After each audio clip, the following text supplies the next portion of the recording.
Hello and welcome to the Take Charge podcast. It was a great pleasure to welcome our long-term client Ionblox Inc to the show as Sujeet Kumar, the co-founder and CEO, joins me to discuss silicon anode technologies, extreme fast charge, consumer adoption, and China versus US manufacturing. As a business founder since 2007, armed with a PhD in materials science, Sujeet provides some of his best advice to fellow battery professionals. Sujeet, thank you for taking charge. Hi Sujeet, thanks for coming on the show. Welcome. Thanks, Jimmy. Thanks for the invitation. No worries. I've been keen to get you on the show ever since we started a few months ago. So really good to have you on. Let's start with a brief introduction to your background before founding Ionblox. So if you can just give us a very brief introduction and then talk us through the reasons for founding Ionblox in 2017. Yeah, my brief background is I'm a material scientist by training. I got my bachelor's in ceramics from Indian Institute of Technology, Varanasi. Then I moved to USA in 1990 to pursue master's and PhD in material science. Um, so I got my degree from University of Rochester, Rochester, New York, and the way I became entrepreneur was I moved to Silicon Valley. My very first job was a startup, and I was the first employee. So I helped the founders set up a material-based company. It was focused on nanomaterials. So I helped the founders set up the company, and that's when I got the entrepreneurial bug, and eventually I became an entrepreneur myself. So that's my brief background. Very good. And the reason for founding Ionblox then, just talk us through that journey of establishing the business. Yes, no. My very first job, we had a couple of spin-off. One went into photonics direction, went IPO. Second one I worked called Nanogram Devices, worked on medical battery, and we completed full 360, raised capital, built a product, signed partnership, and the business was sold profitably in a record 18 months. So I was very impressed. That oh my God, I need to do it again. I need to do it again as a founder.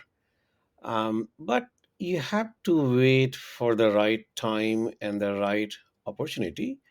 So I became founder in 2007. That time, CleanTech 1.0 was starting. So we developed some very cool technology, manganese-based cathode, and we also worked on silicon-based anode. Manganese-based cathode did not work out the way we wanted, but silicon anode showed lots of promise.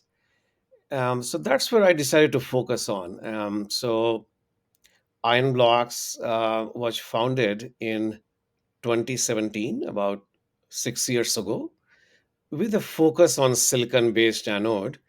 Um, Using my experience dating back to my very first job back in 1997, I was working on silicon nanoparticles, um, making 1 kilogram per hour at using a laser pyrolysis process, a silane based process. And those days, you could probably make a claim that if you make anything in nano, you solve any problem. So that's naive. That's who naive we were, like uh, thinking that we have 10 nanometer silicon particles. It could be a fantastic anode for lithium ion battery.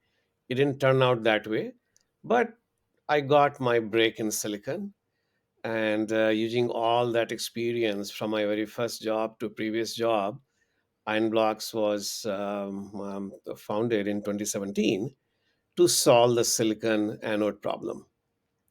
And probably I should probably let viewers know or listeners know that the company was founded as Zen Labs Energy. So that was our name. Then, after closing Series B investment, we switched to a new name, Ionblox. Nice. And then I'm looking forward to getting into detail on manufacturing and scaling. I'll run through some numbers to, I guess, understand the status of Ionblox right now. So, obviously, founded the business in Fremont, California. 30 people, 35 people, something like that. Yes, yes. So we have about 25 people in Fremont, California, mostly PhDs, a highly scientific technical team. And we also have a subsidiary in Jiaxing, China, where we have about 55 employees. We maintain a pilot line in Jiaxing where we manufacture these large format pouch cells using silicon based anode. So it's about 25 in US, 55 in China. Great. And then we'll get into kind of China and your plans for manufacturing and expansion over the years. Let's focus on silicon to begin with. I imagine that you chose silicon and found your break in that given your previous background, but talk us through the reasons why you decided to focus on silicon and where you believe silicon can take battery technologies in the future. Yeah, first of all, we have to go back to the history of lithium ion batteries. So, Sony introduced in 1991 lithium battery because they're going to release digital camera and camcorder, and the nickel metal hydride was not good enough to support those new emerging application. And the negative electrode they choose was graphite. And to your surprise, I shouldn't say surprise, like 30 years later, we still use graphite as negative electrode, be it lithium ion batteries for consumer electronics, be it electric cars, be it industrial application, all lithium ion batteries use graphite as negative electrode. On the cathode side or the positive electrode side, you have seen, lots of choices: lithium cobalt oxide, lithium iron phosphate, NMC. Within NMC, you have different layer, different levels of, nickel content. But the negative electrode has been very, very hard problem to solve. So that's what attracted me. That what will displace graphite, and silicon makes perfect choice because it has 10 times lithium storage capacity. However, it has problem of very high swelling, expansion contraction on a repeated charge and discharge, leading to pulverization of silicon, and you end up with very poor cycle life. So that's why silicon is not usable. So as a material scientist, if you can solve that problem of swelling and pulverization of this silicon material, yes, you can introduce this as an anode. So that's what, like, looking at my own background and looking at like how tough this problem is and how nobody has been able to replace it for last 30, 30 years attracted me. Great. And I was going to ask what pros and cons silicon brings, but you cover those nicely.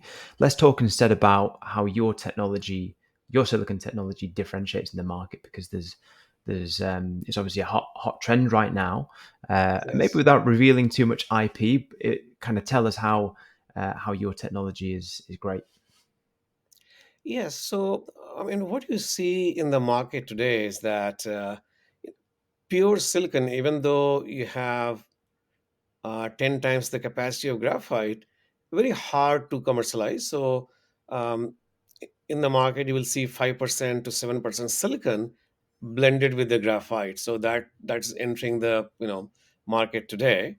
But other silicon anode players, they are coming up with silicon carbon strategy, where often they have a nano scaffold of carbon, porous carbon, in which they use a silane based process and create a silicon carbon composite. Basically, you let silicon expand in the pores of these mesoporous or nanoscaffolds they call, um, and so there also you have roughly about 5 times the capacity of graphite. Still pretty good, and you solve some of these problems. So you have one approach, silicon carbon approach, using silane based process. Um, I have always focused on a low cost approach that, industry, if you need to replace graphite, we cannot replace graphite with a $100 a kilogram material using a silane based process. So our approach is silicon monoxide or silicon oxide. As you know, sand is silicon oxide. So if you just knock off one oxygen from sand, it becomes highly electrochemical active material with 5 times capacity of the graphite. And silicon is present all over the world. We don't need to start as a nano.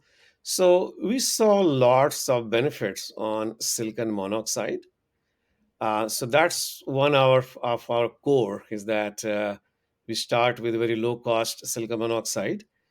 Then we use certain high strength, high elastic strength binder that keeps silicon oxide glued to the current collector. We have very nice network of carbon nanotubes because that is expands, contracts. It still maintains electronic conductivity. Then we have a proprietary electrode formulation technique where we generate very high porosity in the electrode itself. That's how we don't have to make these proprietary, like nanomaterials or to accommodate swelling. We accommodate swelling in highly porous electrodes, and we have a layer of lithium deposited on top of silicon electrode. Then we have an electrolyte, with some proprietary fluorinated additives. Then we have our own formation protocol. So, so Jimmy, we never really had a eureka moment that we got a one cure all material. It was a hard grind last few years, where like we will turn one knob, we'll get extra 50 cycles. We'll turn second knob, another 100 cycles. So eventually, by figuring out those 10 to 15 process knobs, we have 1,000 plus cycles at 100% depth of discharge. So that's something we're Wow. very proud of, that first company, and I would still say likely only company showing the data in public domain, 1,000 cycles at 100% depth of discharge, following the US automakers protocol, USABC protocols. Amazing. And switching it slightly into application areas. So, focusing on silicon, what does silicon lend itself to better?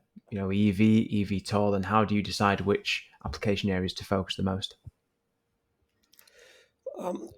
We see this as a core technology that will start to replace graphite in all the applications. Now we are ready for 1,000 cycles. Certain applications like industrials needs even 3,000 cycles. So we're going to go there. But in the beginning, we are focused on electric aviation. And the reason is simple, that we have not scaled up our technology to a large scale that will bring the price down. So at our current price, electric aviation makes sense. And this is a market which is really crying for high performance lithium ion batteries. So we have developed a very high performance lithium ion batteries that increases range, that provides very high power, and that has 1,000 cycles. So um, in our view, eVTOL cares about such a high performance, batteries. When you think of it, that it's a new form of transportation that's going to dominate uh, our next 10-20 years. It's be very exciting. um, they need high energy battery for long range. They need high power for vertical liftoff and vertical landing. um, they need extreme fast charge for air taxi application. They need 1,000 cycles so that they're profitable. They don't have to replace battery every now and then. So the demand on the battery is like enormous, and that's where we see that silicon is perfect. It has all the four ingredients: high energy, high power, fast charge, long cycle life. So that's how we decided to enter eVTOL. And then to top it off, like, you get a customer support, right? So you can always make these claims. Does somebody care, right? So that's why to ask that you can make these claims about your batteries. So fortunately, we found a fantastic partner in Lilium who cared about these performance attributes. That yes, I need such a battery. Yes, such a battery will give us a competitive advantage compared to other eVTOL makers. So they decided to invest in us. So it was a perfect, kind of fit that, look, we were making certain claims about silicon anode battery, and there was a customer waiting for such a battery. So kind of it really kind of jump started our development and industrialization. And yeah, congratulations again on that Lilium partnership. It's obviously huge and has been for you in the business ever since. So now it makes a lot of sense. And do you see in the future? I know this is your immediate focus. Do you see in the future penetrating the EV space as well? Do you think that will take off from a silicon perspective? Absolutely. Because I mean, prior to Helium, we have been awarded USABC program, multi-million dollar awards, back-to-back award. In the first award, um, we demonstrated 1,000 cycles, and the second award, which is ongoing, is about low-cost, fast-charge lithium-ion batteries enabled by silicon monoxide anode. So the US automakers, there's a consortium. That's what is USABC. Um, GM, Ford, Stellantis, and US Department of Energy, they have formed a consortium to advance the battery technology to lower the battery cost. And they have viewed silicon monoxide battery technology as critical because of low cost of silicon monoxide. That if somebody solves a problem, so that's how, like, we won this. Our title is called low cost, fast charge battery. So silicon monoxide became a perfect platform for this program, and they have shown great interest. They have been guiding us for many years. Our battery development program, um, per their specs. And most importantly, we have been shipping our cells to national labs, um, in this program where they validate all the performance. So this has been fantastic for us to showcase our technology to US automakers and getting directly engaged with them as a result of this program. Great. And you mentioned fast charge a few times. I guess now branded Extreme Fast Charge. I was very excited when we first started working together on your capabilities. And correct me if I'm wrong, but your statistics are showing 60% capacity within 5 minutes and 80% within 10 minutes, which is amazing. Talk us through what is commercially available right now in the market.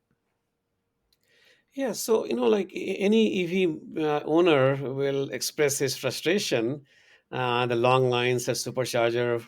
If if you're driving on long weekends, 4th of July or Memorial Day weekend, if you're going from the Bay Area to Los Angeles, you'll stop by at supercharger with a 2-3 mile long line.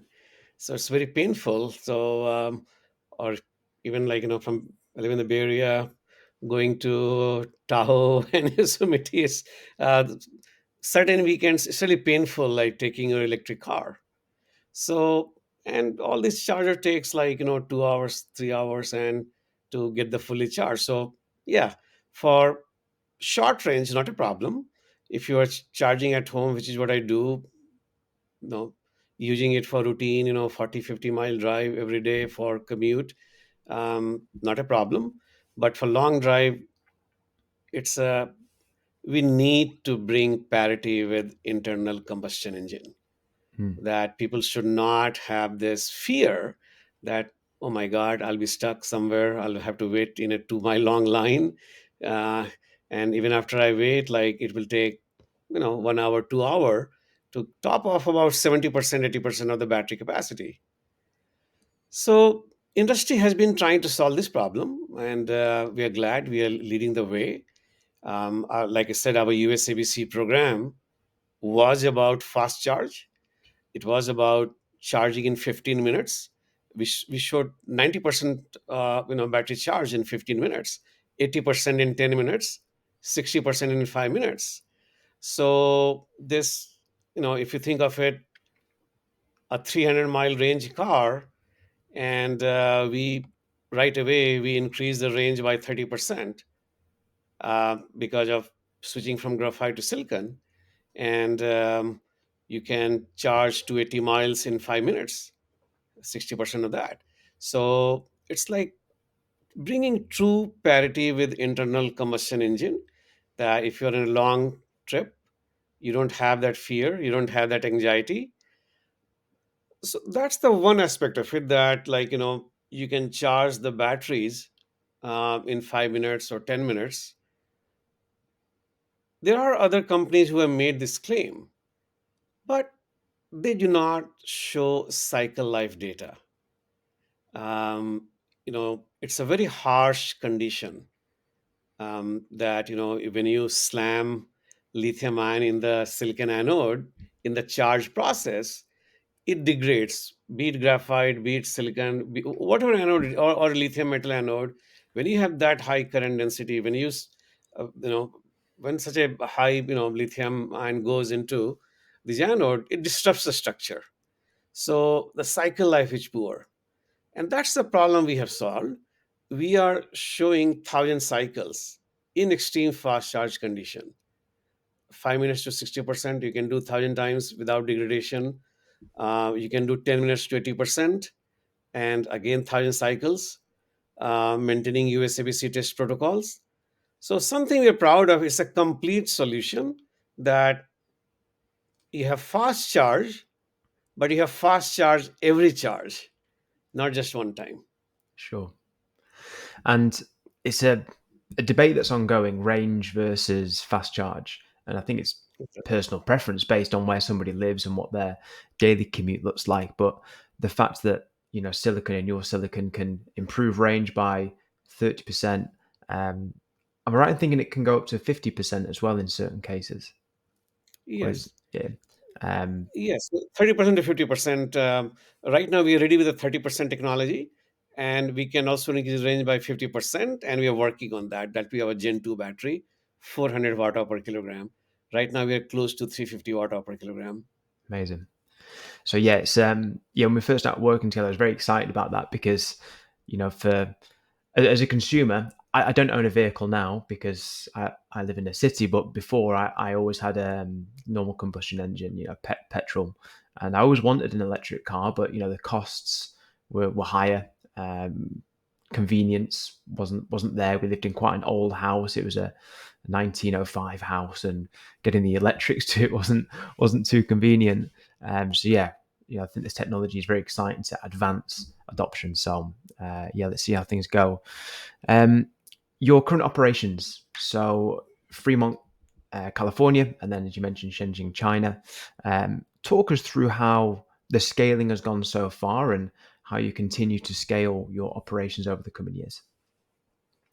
Yes, so in Fremont, we have been building our scientific team, and again, the focus is on product development. Um, you know, um, as you see, we already have two products, one for eVTOL and another for electric vehicles. So we have been building a product development team, and it's very critical, like even to understand customers' mission profile, and to test the batteries accordingly, to develop a battery accordingly is difficult. So our team is fantastic, comes from all over the US. Most of them um, graduated just like myself from US universities. Many of them went to national labs, got their postdoctoral, so which I really find a treasure. Like national labs are our treasure, and we have some fantastic employees from US national labs. Hmm, great. And then, and in terms of your scaling of operations and specifically manufacturing, um, do you have plans to manufacture in the US? Is that an ambition? Yes, so we have put together a plan to set up a US based gigafactory. And right now we are raising capital to build a factory in US. Um, we are going to um, like our go to market strategy is via eVTOL electric aviation, and we want to dedicate this factory for electric aviation. Like many of our customers, they have defense projects, they want US based manufacturing. Secondly, we have again, thanks to our experience working with Lilium, uh, we have developed like what is required for aviation certification. So they have been guiding us with that experience. So that's the other feature we bring. I mean, not just innovation, which is the first reason, that you have a very high performance battery required for electric aviation. But apart from that, there are certain aspects of it that requires US based manufacturing. And we want to be a champion of, you know a gigafactory for electric aviation. um, Lots of our US customers want us to set up in US. And the other reason is that as a small company, we just cannot build a 40 gigawatt hour factory for electric vehicles. So we want to go there, but we want to go there in steps.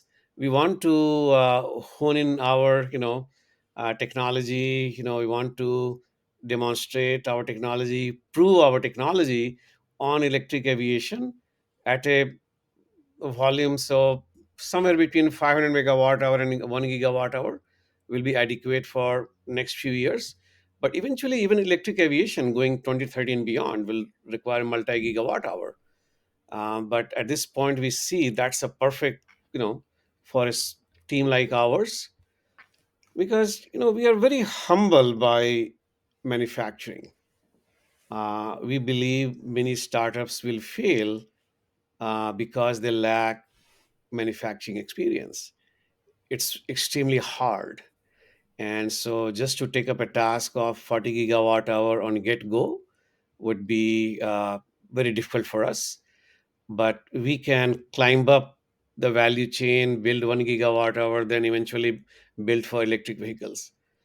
So that's our strategy. And meanwhile, we're happy to partner, and we are partnering with others to bring this technology via manufacturing partnership. Hmm. As you mentioned, manufacturing is difficult, especially in this field. What have you identified as the biggest challenges, and what have you learned from them? Like one thing that works in our advantage is our presence in China. And we have built a pilot line, and we have like, ex- no, very extensively interfaced with manufacturing ecosystem in China. We know, again, if we were to set up a large, huge gigafactory in China today, I'm ready today. I have a team in place today. But you asked the question, what's the challenge in the US?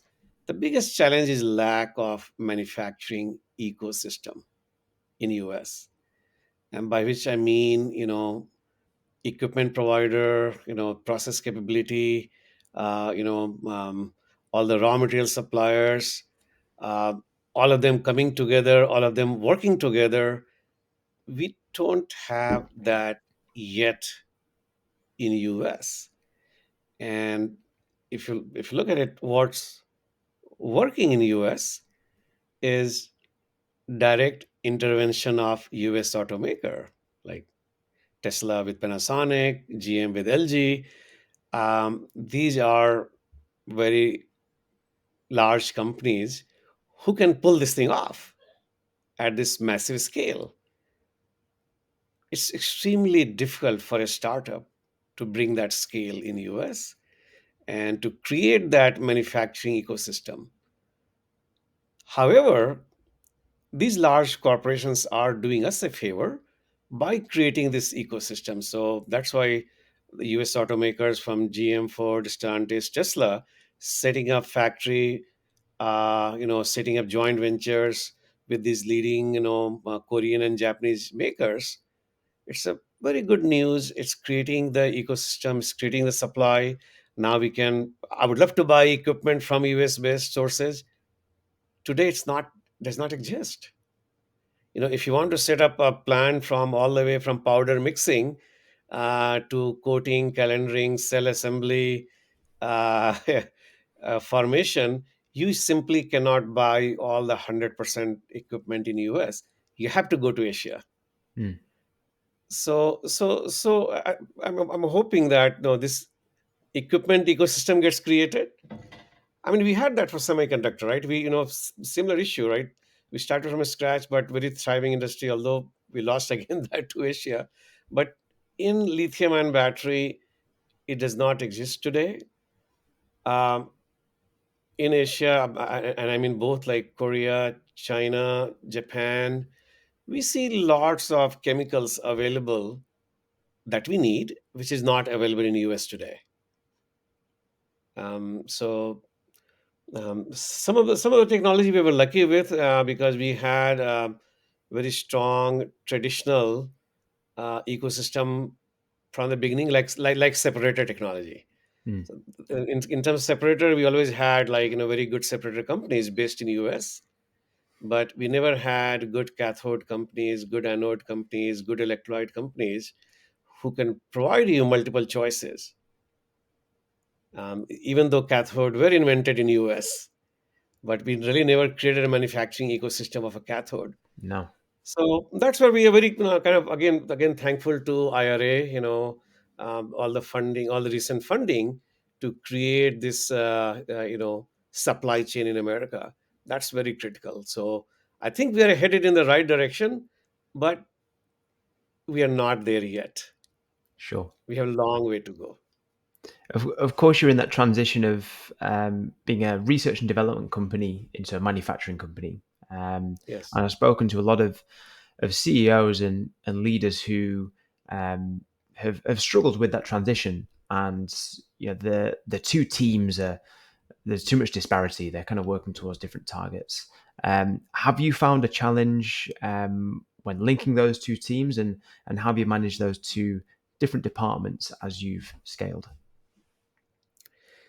Yeah, because it needs two mindset, and you're right, because like we were looking for manufacturing and we were looking for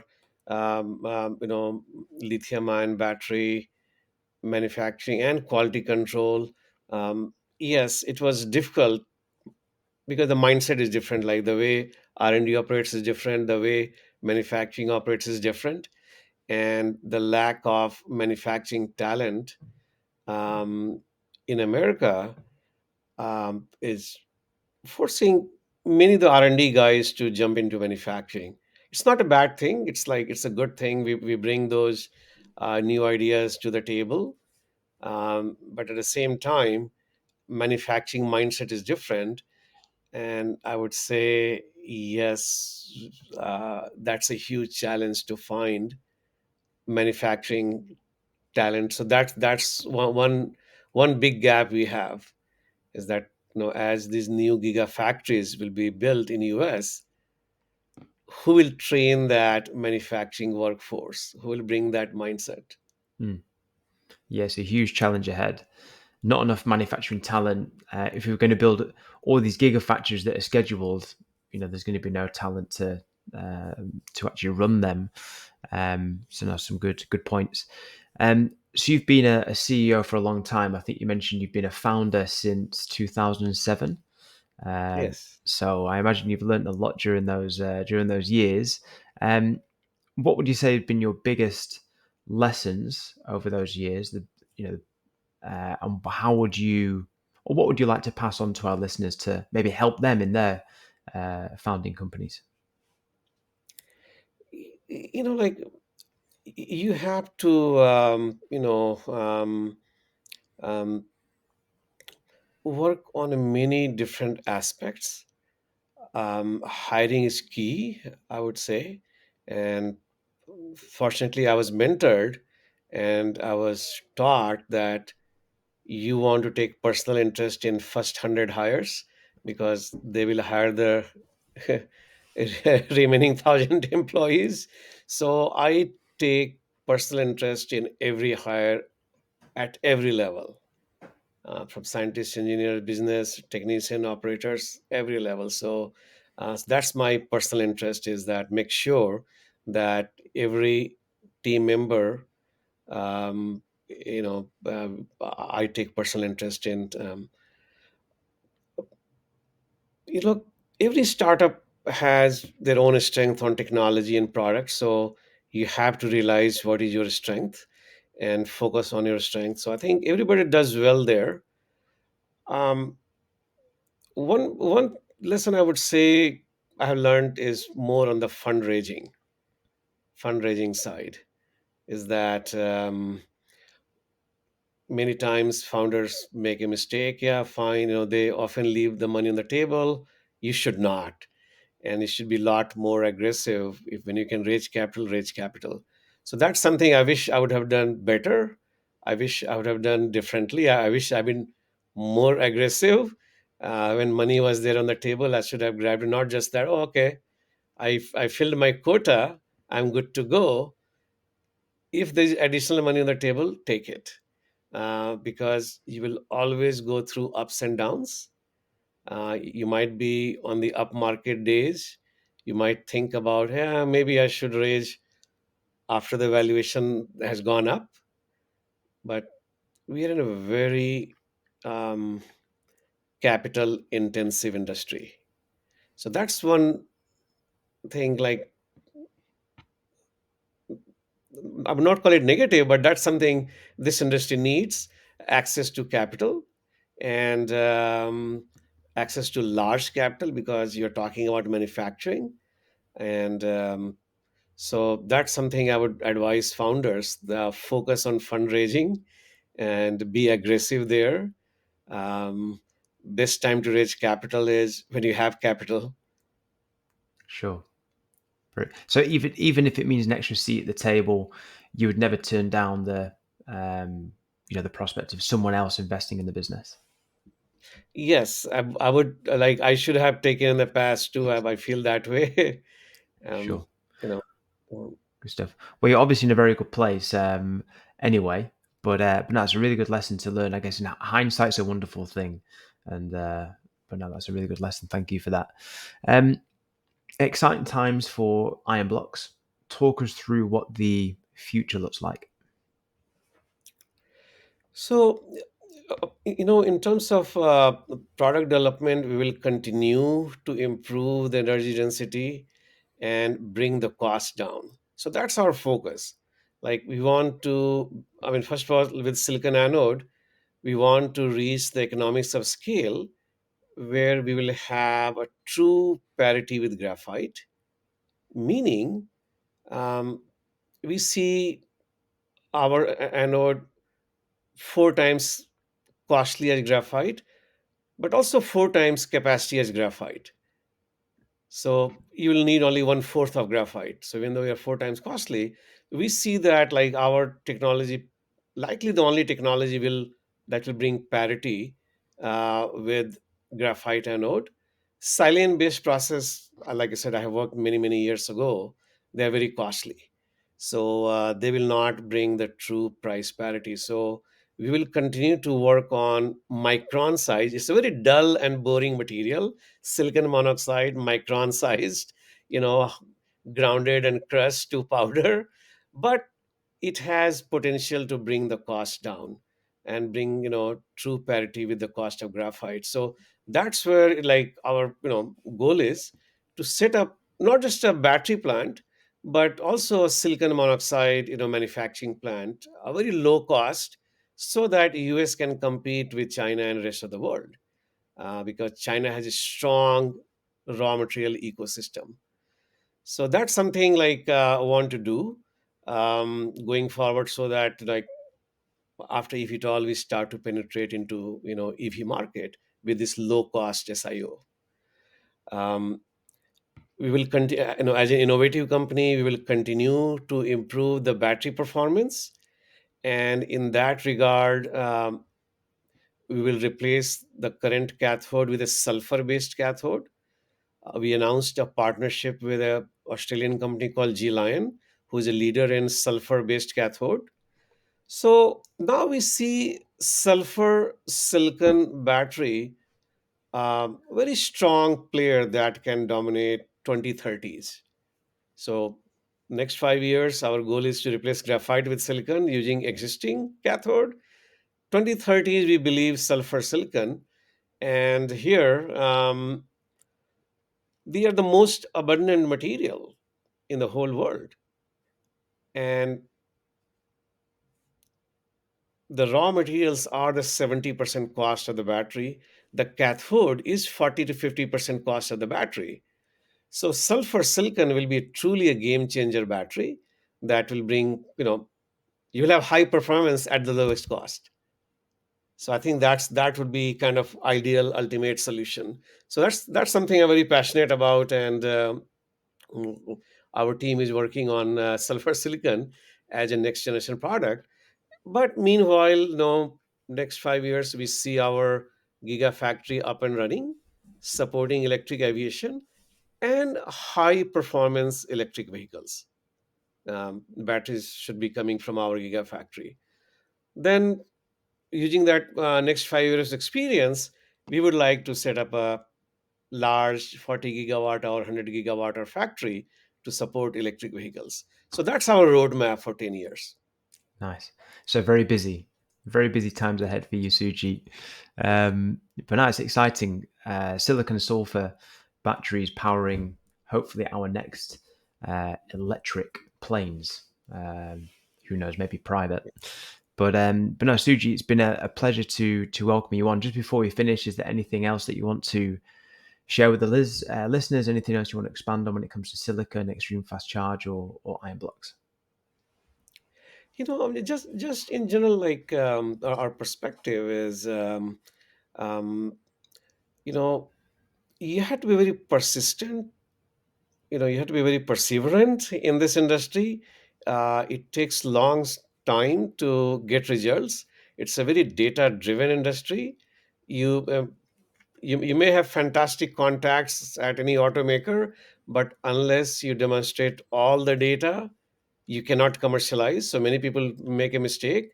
They are just making announcements after announcement on their watt hour per kilogram, but all performance metrics must be met. You must have you must meet energy, you must meet cycle life, you must meet calendar life. That's People don't understand why there are these exotic announcements almost every month, but they don't enter the mainstream. They take it forever because they just focus on one aspect of the battery. You have to meet all the 20 specs to get inside an automaker. So that's something I wanted to highlight, like for like new entrepreneurs, that like sure you can make those announcements and raise your next round of funding, but you will not be able to commercialize unless you meet all the battery specs. Another thing too, like there's obviously right now geopolitics concern. We have to set up manufacturing in US, and I have to say you have to learn a lot from China. They made the right investment at right time, and they persisted with all those investments. It was not just one time, and from the government support to private corporation. Now there are so many success stories coming from China because of their persistence. In the US, we often like kind of, all right, clean tech 1.0 gone now. You know, it's, uh, now VCs are pulling back, and all right. So they often have a very short term view. It Lithium ion batteries, energy storage needs a long term view from the government, from the VCs. It's like I said, you know, to give an example, to demonstrate good calendar life, we have 3 years of data. Most startups will go out of business Mm, to collect 3 years of data because automakers have to demonstrate 10 years of calendar life, that batteries will last 15 years. So they need to collect at least 3 years of data. That's what we did in our USABC program. So that's why I say persistence is the key. And we have tried to be a bit slow in expanding our team and birthing capital. We have been very capital efficient, building the company for the long term. So that's what I believe in. Hopefully, I'm right, but we're trying to build the company for the long term in a very capital efficient way. amazing. Yeah, as you say, longevity is the key. Being around long enough to gather that data, allow your teams to work out the kinks, allow yourself time to, um, yeah, kind of build things. Build something, build partnerships, and that's, I guess, as you were saying before, why it's so important to grab every opportunity to raise investment if it's offered. So that's some really good points there. Sujit, thank you so much. Really appreciate the talk today, and I'm sure you've added a lot of value to our listeners. No, thanks, Jimmy. It's really a pleasure talking to you. Thank you, and good luck for this year. All the best. Okay, bye. Bye bye.